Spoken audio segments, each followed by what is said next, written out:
Avis vascular centre మన దేశంలోనే the best varicose vein hospital.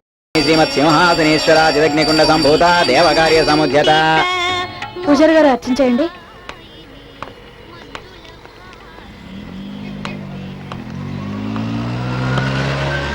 ఒక ఇవ్వండి. మిమ్మల్నేనండి. అలాగే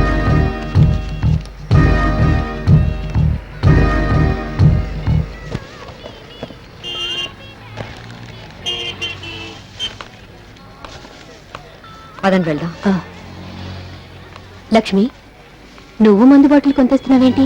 అవునండి, మా అబ్బాయి కోసం కొని తీసుకెళ్తున్నాను. ఏంటి, కన్న కొడుకు మందు బాటిల్ కొని తీసుకెళ్తున్నావా? ఏ, మీ పిల్లల కోసం మీరు ఏమి కొని తీసుకెళ్ళరా? ఎందుకు తీసుకెళ్ళు? వాళ్ళకి ఇష్టమైన చాక్లెట్లు, ఐస్ క్రీమ్లు తీసుకెళ్తూనే ఉంటాను. మీ పిల్లలకి చాక్లెట్లు, ఐస్ క్రీమ్లు అంటే ఇష్టం. మా అబ్బాయికి ఈ మందు బాటిల్ అంటే ఇష్టం. అందుకే వాడి కోసం కొని తీసుకెళ్తున్నాను. Good morning madam. Good morning Anjali. ఎందుకమ్మా ఫంక్షన్ అంతా అయిపోయాకొచ్చావు? చూడు నీ ప్రైజెస్ అన్ని ఎలా మిగిలిపోయాయో. ఎందుకింత లేట్ చేసావు? నాకెందుకో ఫంక్షన్ కి రావాలనిపించలేదు మేడం. దేనికి? నా ఫ్రెండ్స్ అంతా వాళ్ళ పేరెంట్స్ తో డాన్స్ మీదకి వచ్చి ప్రైజెస్ తీసుకుంటారు. కానీ నాకు పేరెంట్స్ లేరు కదా మేడం. ఒక్కదాన్నే స్టేజ్ మీదకి రావాలంటే ఎందుకో బాధ కలిగింది మేడం. నీలాంటి బ్రిలియంట్ స్టూడెంట్స్ ఎప్పుడూ డిసప్పాయింట్ అవ్వకూడదు. ఇదిగో నీ ప్రైజెస్ అన్ని ఇప్పుడు నీకు ప్రెజెంట్ చేస్తున్నా. అంజలి సంగతి తెలిస్తే ఎవరైనా బాధపడతారు. పేరుకు మాజీ సిటీ మేయర్ మనవరాలు. పాపం అమ్మా నాన్న ఉన్నా ఎవరూ లేని అనాథననే ఫీలింగ్ తో పెరుగుతుంది. వదిలేసిన అమ్మా నాన్న ఎలా ఉన్నారో తెలియదు గానీ మిగతా పిల్లల్ని చూసినప్పుడు మాత్రం అప్పుడప్పుడు అప్సెట్ అవుతుంది.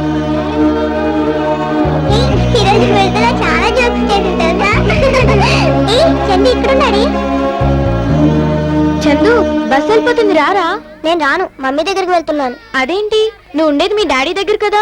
మా మమ్మీ నేను కావాలని కోర్టులో కేసేసింది. లాయర్ అంకుల్ నన్ను మా మమ్మీ దగ్గరికి పంపించారు. అలాగా? అదిగో బస్ వచ్చేసిందే. చందు, నిన్ను మీ మమ్మీ దగ్గర పంపించిన లాయర్ అంకుల్ ఎక్కడుంటారు? మీ పేరు సుదర్శన్ అంకుల్ కదా? అవును. నా పేరు అంజలి. నేను సెయింట్ ఆల్ఫోన్స్ స్కూల్లో చదువుకుంటున్నాను. మీరు నాకు హెల్ప్ చేసి పెట్టరా? ఏంటి, హెడ్ మాస్టర్ మీద కేసు పెట్టాలా? అయ్యో కాదంకుల్, నాతో పాటు చదివే చందు మీ గురించి చెప్పాడు. చందుని వాళ్ళ మమ్మీ దగ్గరికి మీరే పంపారంట కదా? అవును. మా అమ్మ నాన్న నేను పుట్టగానే వదిలేశారు. నన్ను కూడా వాళ్ళ దగ్గరికి పంపరా? వాళ్ళు ఎక్కడ ఉంటారు? ఏమో నాకు తెలీదు. తెలియకుండా కేసు ఎలా వేస్తాం? మరి చందుని వాళ్ళ మమ్మీ దగ్గరికి ఎలా పంపారు? చందు కావాలని వాళ్ళమ్మ కోర్టులో కేసు పెట్టింది. అయితే మా అమ్మ నాన్న కావాలని నేను కేసు పెడతాను. లిల్లీ పోవంతలేవు, లీగల్ పాయింట్స్ మాట్లాడుతున్నావే. తప్ప. అంకుల్ అంకుల్ ప్లీజ్ అంకుల్, నా మాట వినండి అంకుల్. నన్ను మా మమ్మీ డాడీ దగ్గర పంపించండి uncle. Uncle please uncle, uncle నా మాట వినండి అంకుల్. అంకుల్ నా మమ్మీ డాడీ దగ్గర పంపించండి.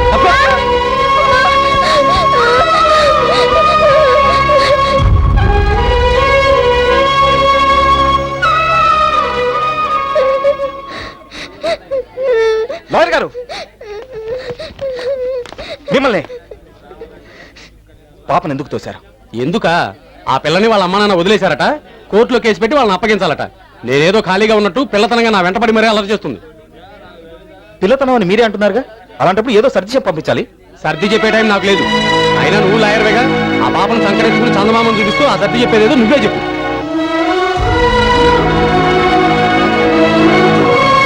ఏం జరిగింది సార్? మీ ఫ్రెండ్కి మంచి కేసు దొరికిందయా. మూలపడేసిన కోర్టును బయటికి తీసి దుమ్ము దులిపి రేపటి నుంచి కోర్టుకు రమ్మని చెప్పు.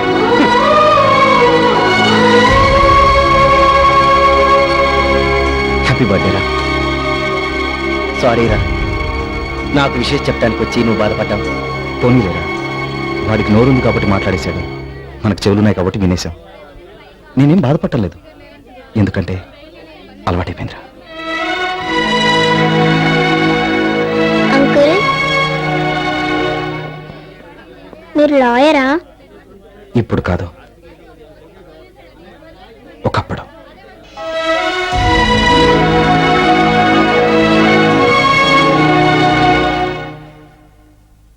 Excuse me.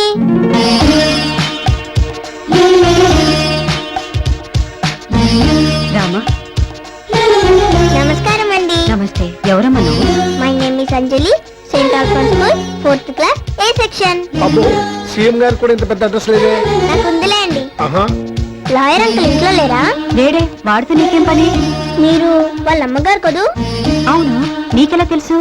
అంత పొడుగాటి మనిషిని పట్టుకుని వాడు అన్నారంటే మీరు అమ్మే అవుతారు కదా. నీ లాజిక్ బానే ఉంది.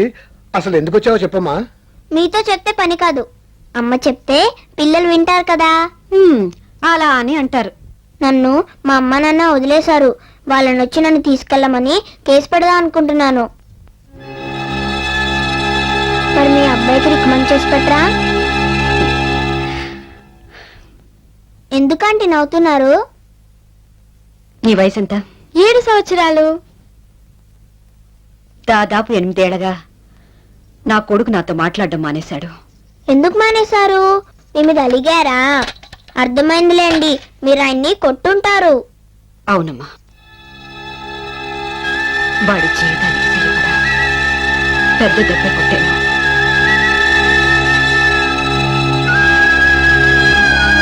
అంకుల్, మీరన్నా రికమెండ్ చేయొచ్చు కదా. నేను వాడితో మాట్లాడటం మానేశాడు. ఎందుకు? వాడు నాతో మాట్లాడటం మానేశాడు కాబట్టి. ఏంటి అంకుల్, మీరన్నా రికమెండ్ చేసి నాకు హెల్ప్ చేస్తారనుకున్నాను. అంత అదృష్టం కూడానా? ఓ పని చెయ్యి, నువ్వే వెళ్ళి వాడితో డైరెక్ట్ గా మాట్లాడు. ఎలాగా?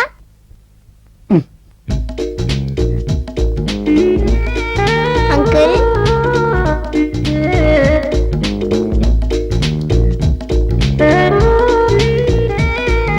నువ్వా?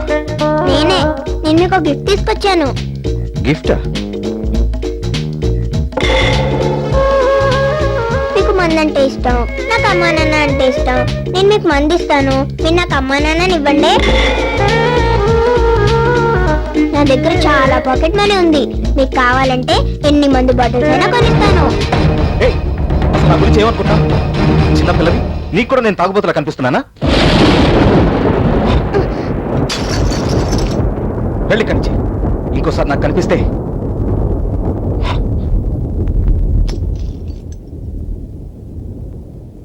అంకుల్, ఏయ్, వెళ్ళమని చెప్పానుగా, పోయి కంచి. బాటిల్ పగలు కొడితే ఇంకో బాటిల్ కొనుక్కోవచ్చు, కానీ అమ్మా నాన్న రారు కదా అంకుల్, అందుకే అడిగాను. Sorry uncle.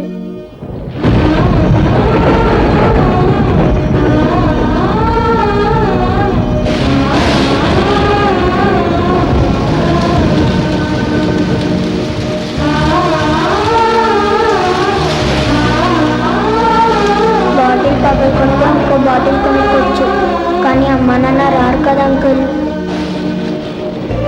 బాటిల్ పగలు కొడితే ఇంకో బాటిల్ కొనుక్కోవచ్చు, కానీ అమ్మా నాన్న రారు కదా అంకుల్.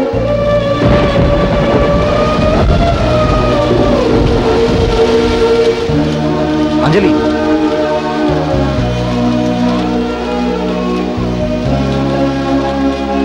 నీకు అమ్మా నాన్న కావాలంతేగా? అవును. వాళ్ళెక్కడున్నా నీ దగ్గరకు వస్తారు. వాళ్ళు రాకపోతే రప్పిస్తాను.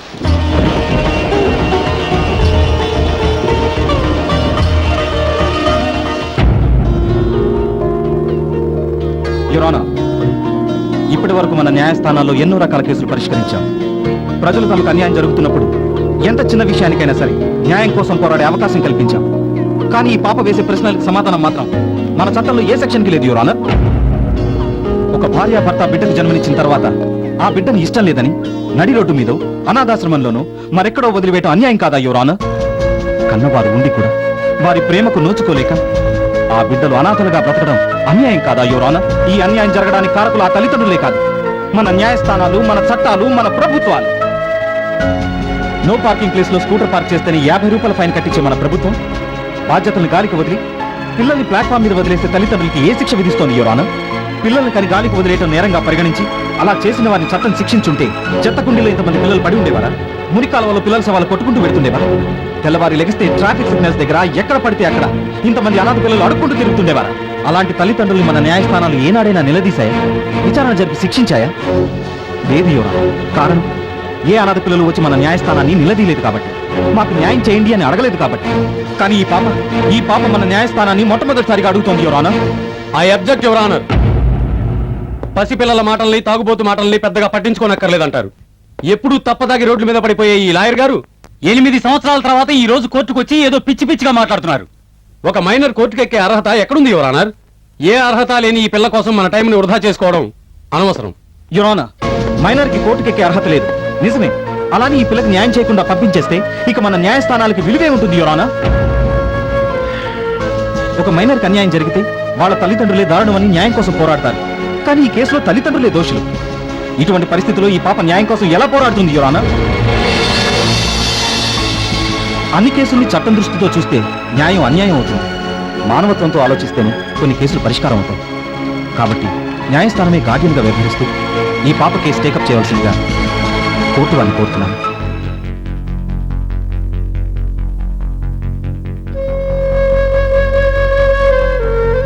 చట్టం కన్నా మానవత్వమే గొప్పది అన్న తన వాదంతో లాయర్ వేణు న్యాయస్థానాన్ని ఆలోచింపజేశాడు. ఈ కేసు విచారణ పూర్తయ్యే వరకు బేబీ అంజలికి న్యాయస్థానమే గార్డియన్ గా వ్యవహరిస్తుంది. ఆమె తల్లిదండ్రులను ప్రవేశపెట్టవలసిందిగా ఆదేశాలు జారీ చేయటమైంది.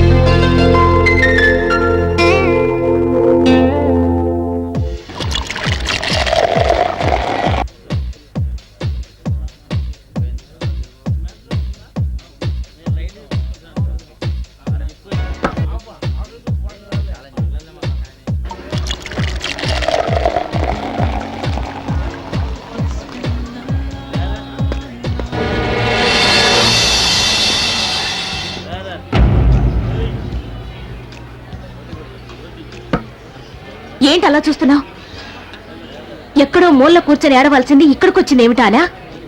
నా జీవితం ఇలా అయిపోవడానికి కారణం నువ్వు. నా మానాన్ని నేను ప్రశాంతంగా ఎక్కడో బతుకుతున్నా నువ్వు నన్ను కోర్టుకు లాగావు. గతంలో జరిగిన దానిలో నా పొరపాటు లేకపోయినా నా తలరా తరుకొని వెళ్ళిపోయాను. ఈ విషయంలో మాత్రం నిన్ను వదిలిపెట్టను. ఈ కేసు నువ్వు 24 గంటల్లో విత్డ్రా చేసుకోకపోతే నిన్ను చంపడానికి కూడా నేను వెనకాడ్డా. నువ్వు విత్డ్రా చేసుకుంటావో నిన్ను చంపి నన్ను జైలుకి వెళ్ళమంటావో నువ్వే నిర్ణయించుకో. చీట్.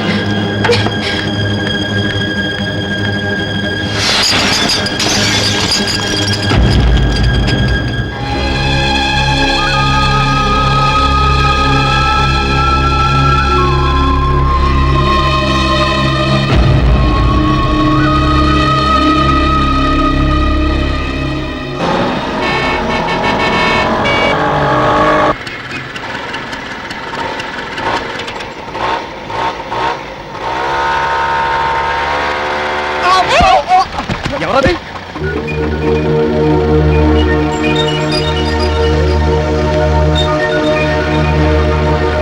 ఏమయ్యా నీకు బుద్ధిందా? అసలు నీకు బ్రెయిన్ ఉందా? ఆహా, ఆ విషయం నేను అడగాలి. నాకుంది, నీకు లేదని చెప్తాను. ఉంటే సిగ్నల్ పడ్డప్పుడు రోడ్ ఎందుకు క్రాస్ చేస్తున్నావు? ఆహా, నువ్వు మాత్రం ఇక్కడ సిగ్నల్ పైన ఇరుక్కుపోక నుంచి వచ్చేస్తావా? నా ఇష్టం. నీ ఇష్టం అనుకుంటే ఊరుకుంటావా? ఆ ఊరుకోకి ఏం చేస్తావు? ఓ రంచుడిగా! ఏ మిస్టర్, నాతో పెట్టుకున్నావంటే నేనేం చేస్తానో తెలుసా? ఏంటే నువ్వు చేసేది అసలు నిన్ను? అమ్మో నా ఫైల్ ఏమండి, నా ఫైల్ వెళ్ళిపోతుందండి. అయితే నన్నేం నీ వల్ల చేయమంటావు? కదండి నా ఫైల్ పడిపోయింది. ఏంటి, నా వల్ల పడిపోయిందా? మీ డాష్ ఇవ్వగానే అది టాప్ మీద పడింది. అమ్మో నా ఫైల్ వెళ్ళిపోతుందండి. ఏమండి పదండి, తొందరగా చూస్తారండి, త్వరగా పోనండి. అమ్మో నా ఫైల్. బాబు ఆపుతున్నారులే. ఏంటయ్యా నీ సోమ మీద నా ఫైల్ పడిందయ్యా. ఇట్లా తీసుకురా. థ్యాంక్స్ అండి, నా ఫైల్ నాకు దొరికింది. చాలా సంతోషం.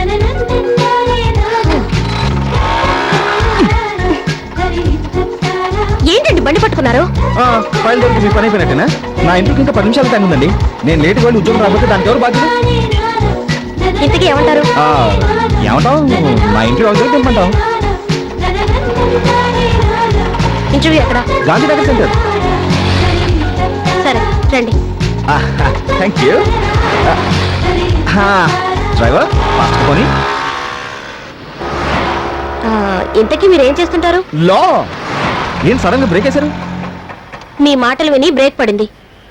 లా చదువుకొని కోర్టుకి వెళ్ళాలి కానీ ఇంటర్వ్యూకి వెళ్ళడం ఏంటి? ఏం చేస్తామండి, చదువుకునే రోజుల్లో న్యాయం అది ఇది అంటూ తెగ ఆవేశపడిపోయాం. కానీ లా కంప్లీట్ చేసిన తర్వాత తెలిసింది ప్రాక్టీస్ చేయడానికి కూడా డబ్బులు కావాలని. అది లేక ఓ ప్రైవేట్ కంపెనీలో లేబర్ ఆఫీసర్ పోస్ట్ పడితే దానికి అప్లై చేశాను.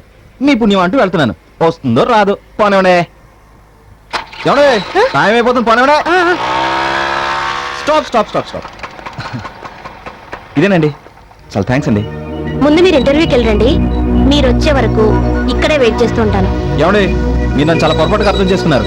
ఫైల్ గురించి టెన్షన్, ఇంటర్వ్యూ మిస్ అవుతానన్న భయం వల్ల మిమ్మల్ని టెన్షన్ పెట్టాను, కానీ నేను అలాంటి వాడిని కాదండి. ఏమండి, నిజంగా నేను మిమ్మల్ని ఇబ్బంది పెట్టుంటే సారీ. ఓకే.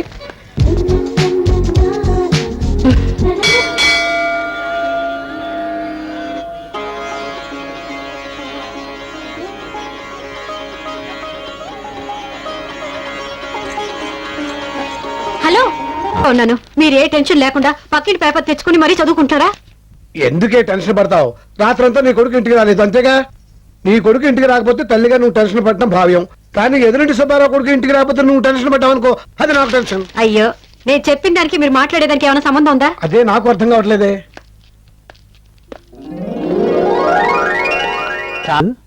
ఒక ఐడియా. అటు నువ్వు, ఇటు నేను. ఓకేనా? ఓకే. అమ్మా, ఏంటమ్మా? బస్ పాస్ కి డబ్బులు కట్టాలమ్మా. అమ్మా, నీకేంట్రా? పరీక్ష ఫీజు కట్టాలమ్మా. నా పాస్ ముఖ్యమా, నీ పరీక్ష ఫీజు ముఖ్యమా? నేను ఫీజు కట్టకపోతే ఎగ్జామ్స్ రాయని కూడా తెలుసా నీకు? నేను పాస్ కట్టకపోతే కాలేజ్ కి వెళ్ళడానికి వీలవుదు తెలుసా అయితే నీకు? ఏంటట? అయితే ఏంటి? ఇదేంటి? ఆగండి. ఈ డబ్బు కిరాణా